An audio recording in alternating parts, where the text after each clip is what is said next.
Hello, sir. A very good evening. And I am Ria from Fairgaze. I am a journalist here. And I would like to welcome, today we are having a guest with us, that is Mr. Matthew, sir. He's a principal at MD Minda Memorial School.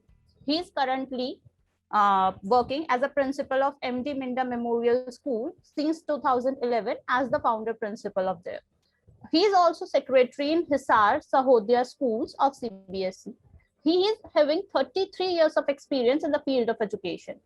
Also get the Best Principal Award by Raha Group Foundation. Also receives Best Educationist Award. I would like to exchange some views with you, sir, regarding, as we all know, the current scenario of education system. That what are your views about the new policy?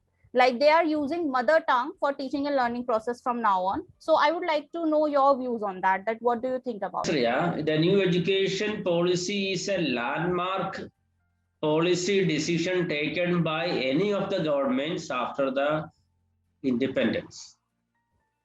The reason is that here in the new policy, the mother tongue is emphasized a lot because a child's learning begins at home. That everybody agrees that.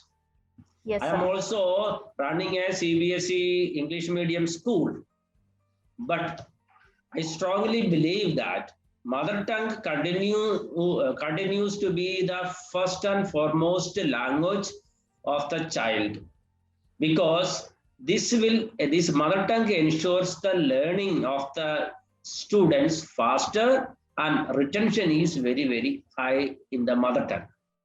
Then exposure to more than one language confuses the child.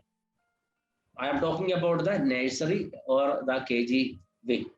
More than one language, if it is imparted, that confuses. Boom for the teachers also.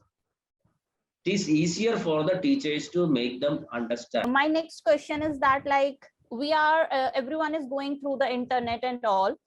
Internet holds a bigger part of our life nowadays, and so of our education is. So should new internet media be used in the educational process? We talk about a blended learning, experiential learning.